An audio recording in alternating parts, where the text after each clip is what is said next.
Shalom, selamat malam semuanya. Senang sekali malam ini kita bisa berkumpul lagi di ibadah Gerakan Pemuda. Walaupun masih secara offline ya, online maksudnya teman-teman ya. Tapi sebelumnya mari kita pujikan dengan semangat ya dan bangkit berdiri di rumah masing-masing, yaitu Mars Gerakan Pemuda.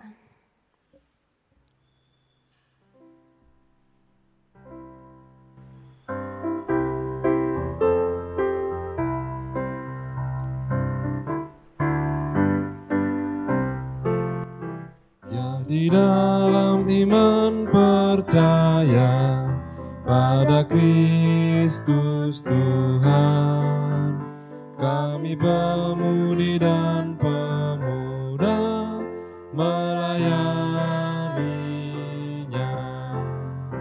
Pada gereja dan masyarakat, kami hadir di dalamnya. Dalam kasih setia Tuhan sempurnalah. Persoalan dan tantangan teratasilah oleh hikmat dari Tuhan. Kami siap mewujudkan sosok yang benar. Itu beban serta tanggung jawab pemudi dan pemuda. Masih bangkit berdiri, mari teman-teman kita berdiri menghadap Tuhan untuk menyembahnya serta memuliakan namanya karena kasih setianya bersatu atas kita. Mari kita pujikan pujian dari Gita Bhakti 12, masuklah semua menghadap Tuhan, baitnya yang pertama dan kedua.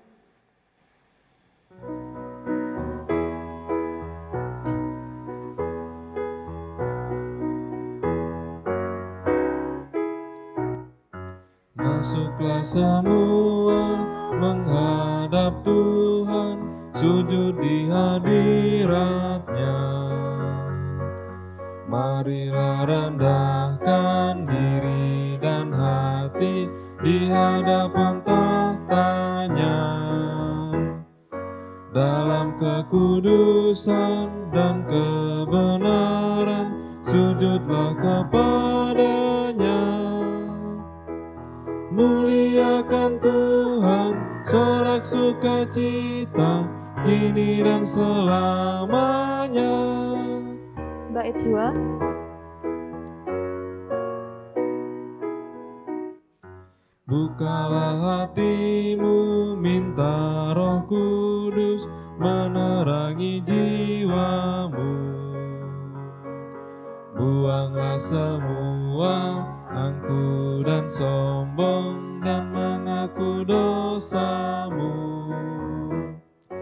Terimalah anugerah, rahmat dan kasih dari Yesus Tuhanmu. Muliakan Tuhan, sorak sukacita, kini dan selamanya. Mari teman-teman kita satu di dalam doa. Allah Bapa yang penuh kasih, terima kasih ya Bapa untuk hari yang baru ini ya Bapa. Terima kasih kami telah bisa berkumpul bersama untuk beribadah bersama walaupun secara daring ya Bapa. Kiranya Kau berkati kami, izinkan kami mendengarkan firman-Mu dari awal pertengahan hingga akhir. Terima kasih ya Bapa, terpujilah nama-Mu, amin. Mari teman-teman, kita membaca Mazmur dari Mazmur 27 ayat yang pertama sampai yang ketiga. Bila sudah menemukan, mari kita membaca bersama. Mazmur 27 ayat yang pertama sampai yang ketiga. Dari Daud, Tuhan adalah terangku dan keselamatanku. Kepada siapakah aku harus takut? Tuhan adalah benteng hidupku. Terhadap siapakah aku harus gemetar? Ketika penjahat-penjahat menyerang aku untuk memakan dagingku, yakni semua lawanku dan musuhku, mereka sendirilah yang tergelincir dan jatuh. Sekalipun tentara berkemah mengepung aku, tidak takut hatiku. Sekalipun timbul peperangan melawan aku, dalam hal itu pun aku akan tetap percaya. Teman-teman dipersilahkan duduk ya. Mari kita pujikan pujian dari Kidung Jemaat 467, bait yang pertama sampai yang kedua. Tuhanku bila hati kawanku.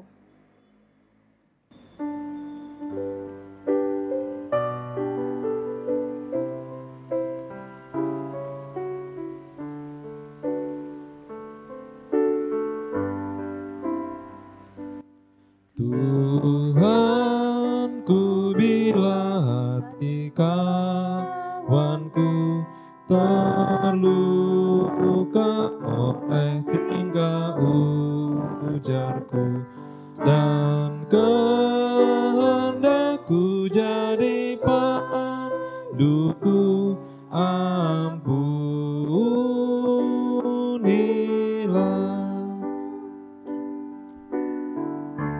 Baitnya yang kedua.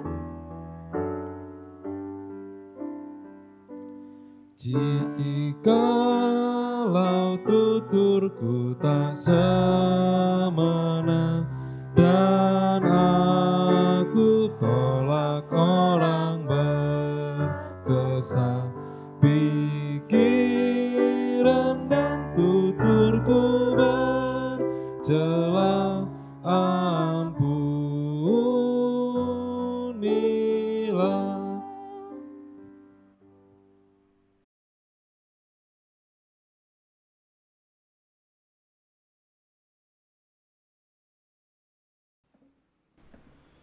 Kita akan masuk dalam pemberitaan firman Tuhan. Sebelumnya mari kita memohon bimbingan Roh Kudus. Tuhan, Bapa yang di surga, pada saat ini kami mengucap syukur di mana kami berkumpul untuk memuji dan memuliakan nama-Mu.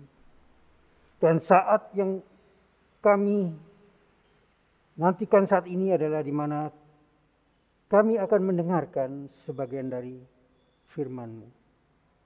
Biarlah firman-Mu, Tuhan, yang disampaikan oleh hamba-Mu ini dapat bekerja sesuai kehendak-Mu. Apapun yang akan disampaikan supaya dapat menjadi berkat buat kami semua. Juga sobat muda yang akan mendengarkan firman-Mu, kami mohon siapkan hati kami supaya menjadi pendengar yang baik dan dapat menerima firman yang disampaikan. Terima kasih Tuhan, kami sambut firman-Mu hanya di dalam nama Tuhan Yesus. Amin. Kaum muda, marilah kita berdiri untuk mendengar firman Tuhan yang akan dibacakan dari Injil Matius pasal 7 ayat 1 sampai dengan ayat 5 yang menyatakan hal menghakimi. Jangan kamu menghakimi supaya kamu tidak dihakimi. Karena dengan penghakiman yang kamu pakai untuk menghakimi, kamu akan dihakimi, dan ukuran yang kamu pakai untuk mengukur akan diukurkan kepadamu. Mengapakah engkau melihat selumbar di mata saudaramu, sedangkan balok di dalam matamu tidak engkau ketahui? Bagaimanakah engkau dapat berkata kepada saudaramu, biarlah aku mengeluarkan selumbar itu dari matamu, padahal ada balok di dalam matamu?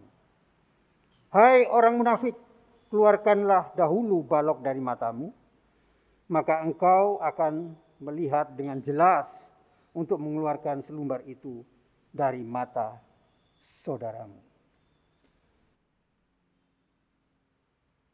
Berbahagialah setiap orang yang mendengar firman Tuhan dan yang melakukannya.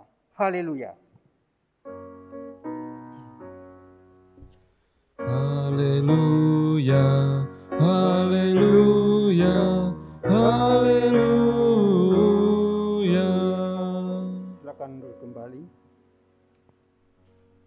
Salam, sobat muda. Kita melalui perikop ini berbicara mengenai jangan menghakimi. Mungkin kaum muda pernah mendengar lagu sekuler ya, lagu dunia mengenai jangan salah menilai ya. Itu dipopulerkan oleh Togar Pangeribuan ya. Dan lagu itu kalau kita dengarkan ya keluhan dari sepasang kekasih yang menyatakan bahwa dirinya tidak pernah dipahami oleh pasangannya. Demikian ya. Karena salah menilai. Injil Matius ini memuat khotbah Tuhan Yesus di bukit mengenai bagaimana kerajaan surga itu hadir di bumi melalui praktek hidup keseharian murid Yesus. Jadi khotbah Yesus di bukit ini kalau di Matius itu dari pasal 5 sampai pasal 7 ya. Di sana memang ada merupakan panggilan dan seruan untuk bertobat. Jadi di dalam hal ini adalah hal menilai sesama, menghakimi, menilai sesama. Mengapa Tuhan Yesus di sini memberikan khotbahnya tentang menghakimi, menilai seseorang? Karena apa? Konteks kehidupan orang-orang Yahudi pada saat itu melakukan hukum Taurat merasa dirinya paling benar. Jadi orang-orang Yahudi yang melakukan hukum Taurat itu merasa dirinya itu paling benar. Sehingga mereka mudah sekali untuk menghakimi, menilai dan menghakimi saudara sebangsanya di sekitarnya. Bahkan yang lebih kasihan lagi adalah bangsa lain yang non-Yahudi. Mereka menganggap sebagai pribadi yang tidak benar. Kita tahu ya, orang-orang Farisi itu mahir firman Tuhan. Ahli ya, pakarnya mereka. Terkenal dengan keahlian dan pengajarannya tentang kitab suci. Cara hidup orang Farisi dan juga mungkin ahli Taurat sangat legalis. Jadi bagi orang Farisi, ketaatan dan memegang syariat agama itu sangat utama. Ya. Di antaranya harus memenuhi peraturan-peraturan Taurat. Bayangkan peraturan Taurat itu ada 613 peraturan. 248 perintah Taurat. 365 larangan Taurat. 1521 cara memperbaiki kesalahan. 39 larangan tentang hari Sabat. Wah, banyak sekali orang-orang Farisi ahli Taurat itu. Karena itu, kalau kita baca di dalam Lukas 18 ayat 11, itu dalam doa-doa dari orang-orang yang merasa dirinya benar ini, itu berisi seabrek laporan aktivitas. Dikatakan kesetiaannya beribadah, kami berpuasa 2 kali seminggu ya, mungkin Senin Kemis ya. Memberikan perpuluhan, menganggap dirinya sempurna, benar, suci, lebih hebat, merasa tidak sama dengan orang lain. Kalau kita baca di Lukas 18, saya tidak sama dengan perampok, saya tidak sama dengan pezina. Itu kalau kita lihat, mereka begitu merasa dirinya paling benar, sehingga mereka merasa berhak untuk menghakimi atau menilai orang lain. Kalau saya ambil dari bahasa aslinya, menghakimi di sini artinya menilai, menganggap, menyatakan, menetapkan, menentukan sesuatu atau seorang sebagai pihak yang bersalah. Jadi menghakimi kalau kita baca di perikop ini itu berhubungan dengan penilaian negatif. Sekali lagi saya katakan penilaian negatif. Mereka menilai orang lain negatif karena merasa dirinya sudah bisa melaksanakan semua syariat agama. Sikap menghakimi yang dimaksudkan di sini adalah lebih kepada sikap begitu fanatik dan agresif terhadap dosa-dosa orang lain. Mereka fanatik dan agresif dengan dosa-dosa orang lain. Tetapi mereka sangat toleran dengan dosa-dosanya sendiri. Jadi mereka itu toleran sama dosa-dosanya ya. Bayangkan kalau mereka harus mentaati 613 peraturan, 500 larang. Itu saya yakin tidak terpenuhi semuanya itu. Menghakimi itu berimplikasi menolak. Jadi menghakimi itu mengakibatkan menolak. Konsekuensinya menolak. Jadi kalau kita menghakimi seseorang itu pasti implikasinya menolak. Oh si dia itu ini pasti kita menolak. Saya tidak suka sama dia, pasti itu. Di dalam ayat kelima jelas dikatakan di sini, hai orang munafik, keluarkanlah dahulu balok dari matamu, maka engkau akan melihat dengan jelas untuk mengeluarkan selumbar itu dari mata saudaramu. Di ayat kelima ini merupakan suatu kecaman, teguran keras dari Tuhan Yesus kepada orang-orang munafik. Orang-orang munafik itu apa? Mereka yang suka mengkritik orang lain, padahal kesalahannya sendiri lebih besar. Jadi itu orang munafik. Mereka mengkritik A, B, C dan sebagainya. Padahal kesalahan mereka itu justru lebih besar dari yang dikritik. Kita oleh sebab itu melalui ayat kelima itu dikatakan bahwa selumbar, ya. Mengeluarkan selumbar itu apa ya? Serpihan kayu yang halus dan tajam, ya. Kalau kita pernah megang balok kayu atau tongkat kayu yang belum disekap, ya, belum dipasrah kalau orang Jawa bilang itu. Kalau kita pegang begini kan suatu saat kita ketulusupan itu, ya. Itu ada satu benda kecil, serpihan kayu yang masuk, itu selumbar, ya. Itu masuk di tangan. Jadi kalau di dalam peribahasa kita, bahasa orang Indonesia itu kuman di seberang lautan nampak, gajah di kelopak mata, di pelupuk mata enggak nampak. Itu. Jadi mereka bisa melihat kesalahan orang lain, padahal kesalahannya sendiri yang lebih besar tidak nampak.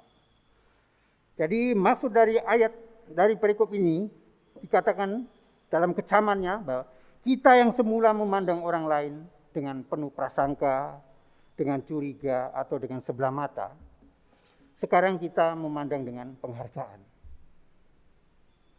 Kita melihat orang lain dengan visi yang baru.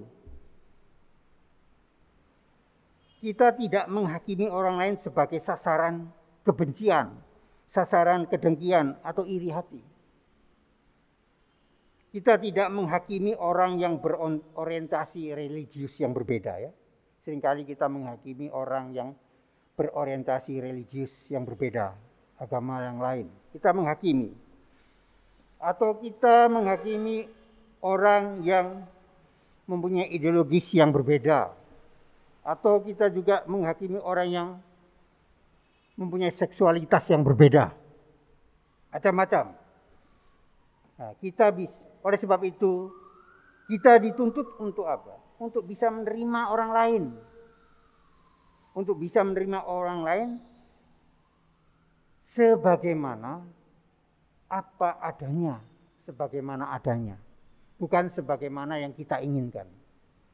Marilah kita menerima orang lain itu sebagaimana adanya, bukan sebagaimana yang kita inginkan.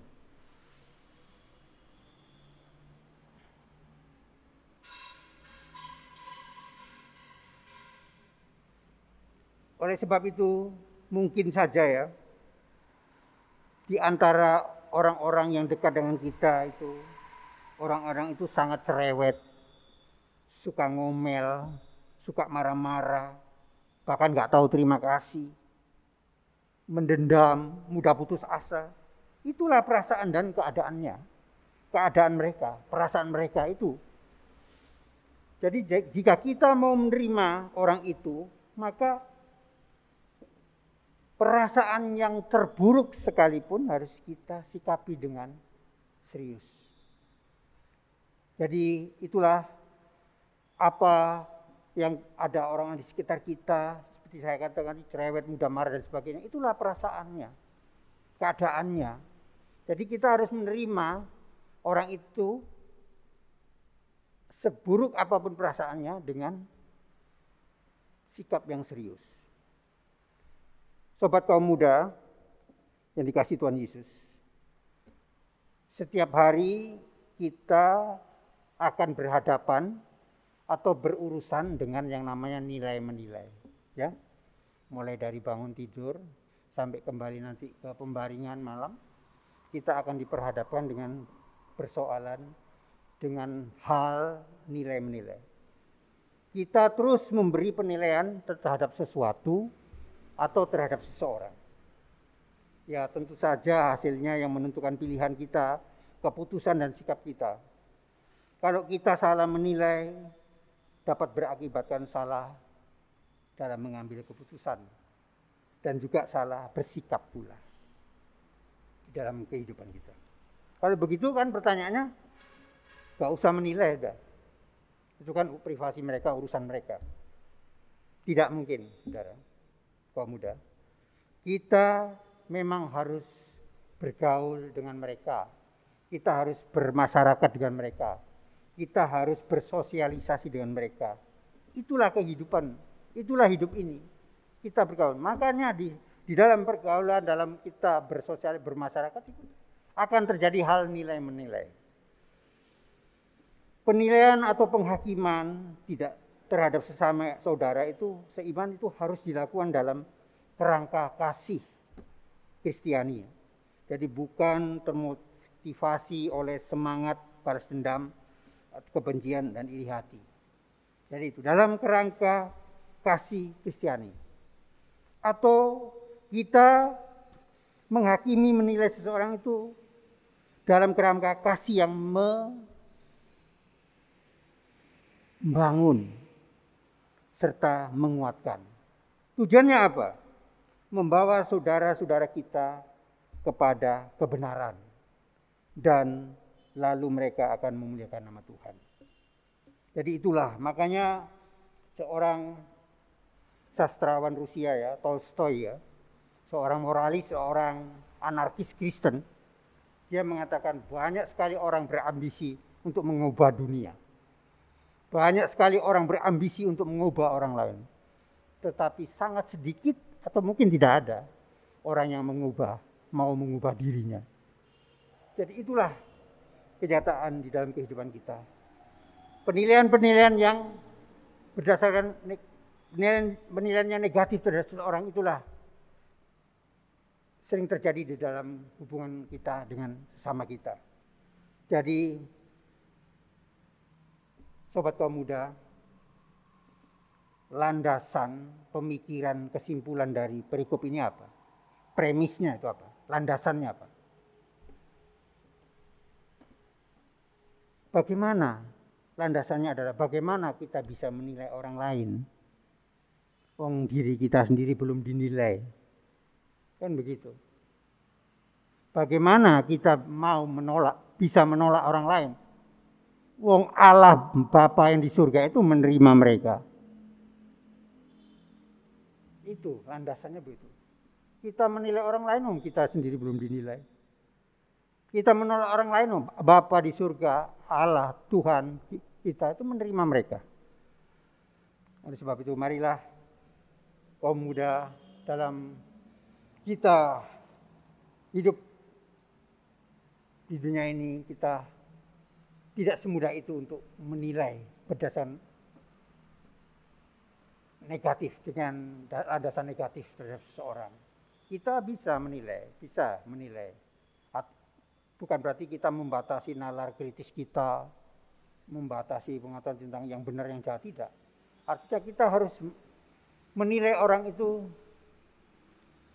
dengan kerangka membangun orang itu supaya tujuannya orang itu kembali kepada kebenaran dan memuliakan Tuhan. Tuhan Yesus memberkati. Amin.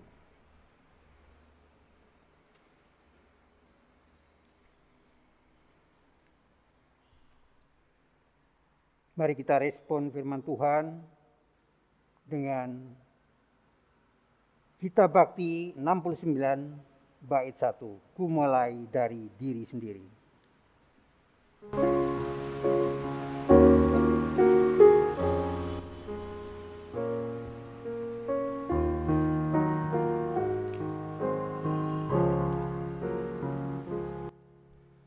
Ku mulai dari diri sendiri untuk melakukan yang terbaik.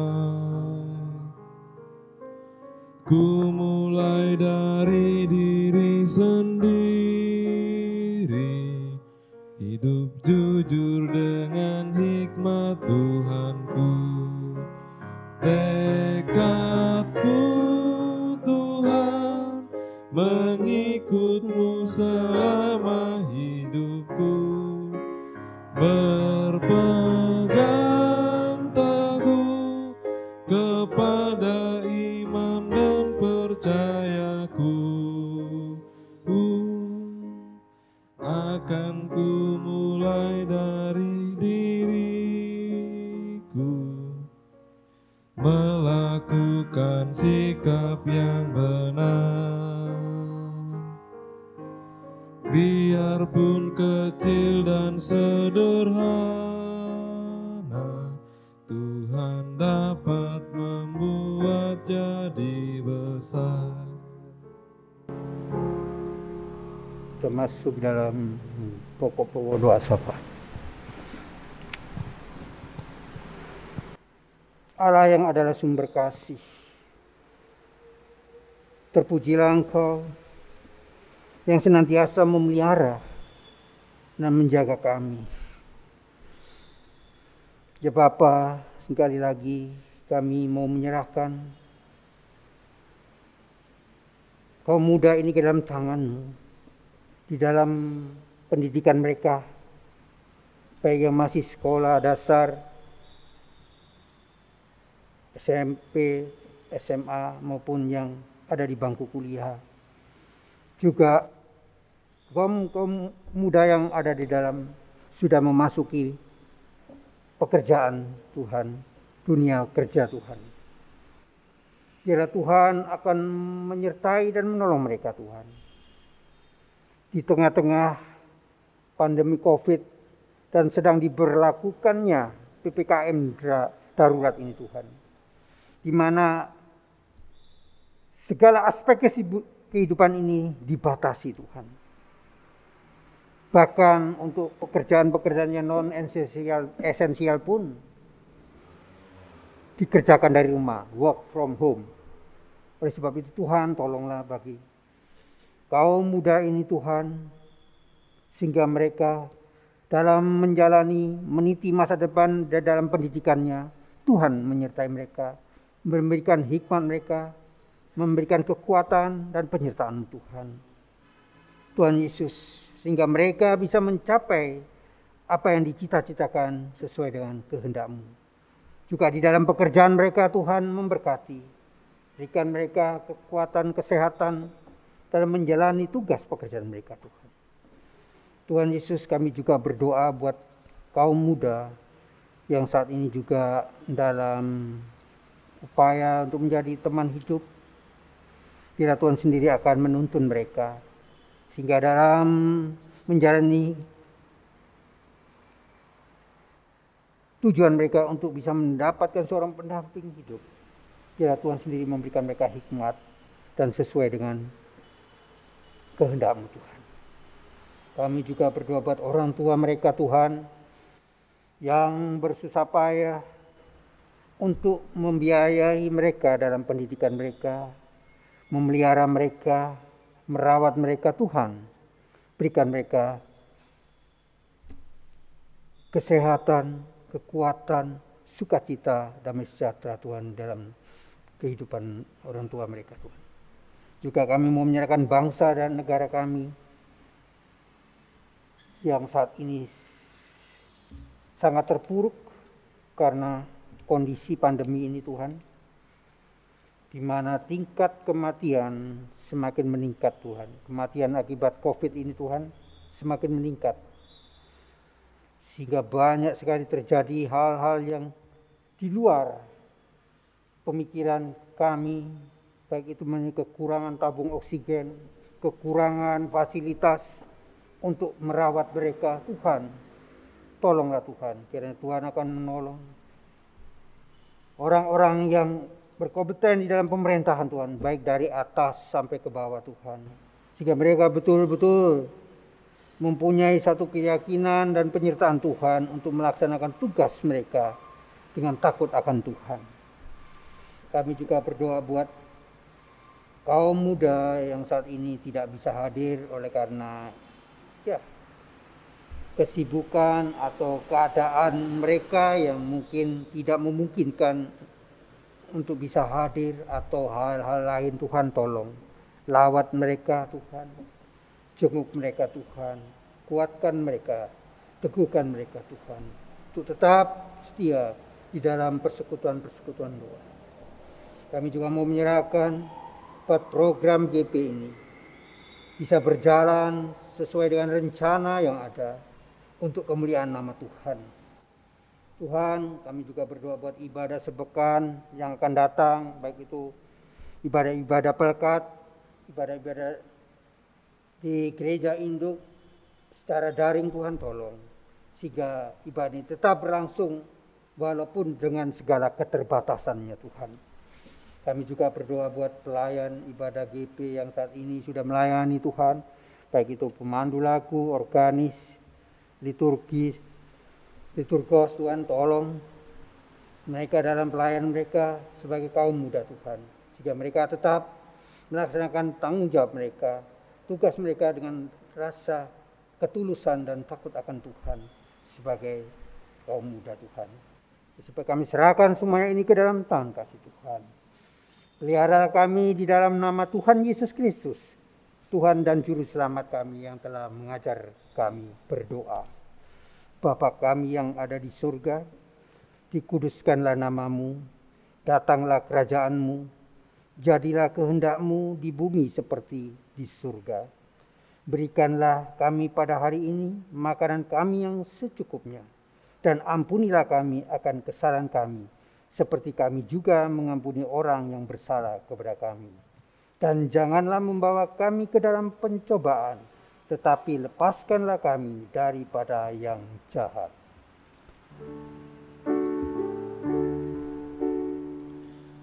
Karena Engkaulah yang empunya kerajaan dan kuasa dan kemuliaan sampai selama-lamanya. Amin.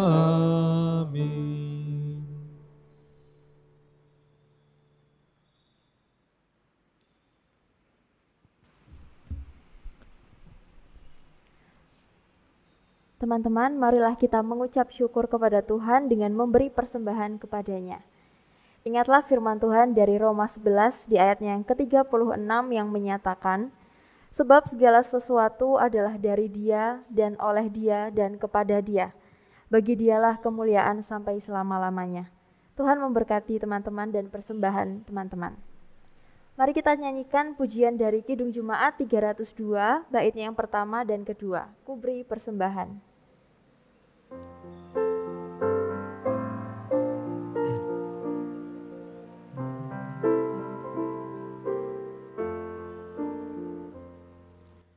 Ku beri persembahan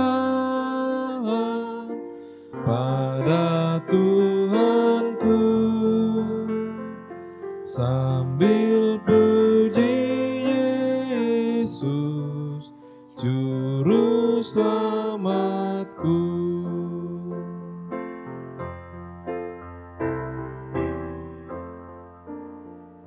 Bait 2. Dengan sukaria ku beri padamu dan merasa kaya dalam Tuhanku. Mari kita berdiri untuk menyerahkan persembahan yang kita berikan ini kepada Tuhan. Mari kita satu di dalam doa. Allah Bapa yang penuh kasih, terima kasih ya Bapa untuk setiap berkat yang telah Kau curahkan kepada kami. Sekarang kami ingin memberikan sebagian dari apa yang Kau telah berikan. Semoga apa yang kami berikan ini dapat berkenan di hadapan-Mu dan berguna bagi gereja dan masyarakat. Terima kasih ya Bapa, terpujilah nama-Mu, amin.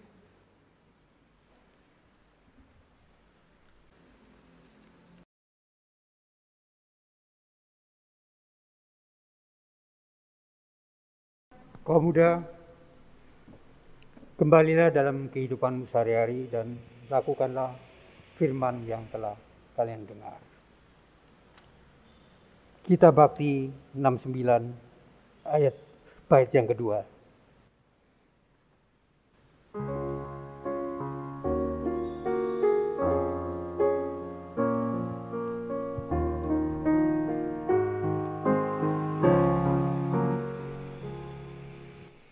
Ku mulai dari keluarga, ku menjadi pelaku firman-Mu, selalu mendengar tuntunan Tuhan, berserah pada rencana kasih-Mu. Kadang-kadang lain jawaban Tuhan atas doaku, ku pegang teguh, Tuhanku memberikan yang terbaik. Ku mulai dari keluargaku,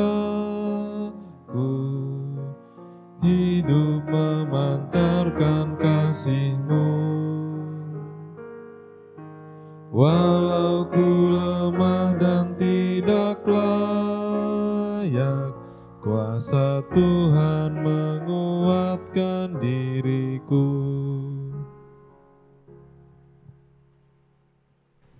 Kaum muda, angkatlah hati dan arahkanlah pikiranmu kepada Tuhan, serta terimalah berkat-Nya. Kasih karunia Tuhan Yesus Kristus, kasih Allah Bapa, dan persekutuan Roh Kudus menyertai keluarga di tempat ini dan kita sekalian. Amin.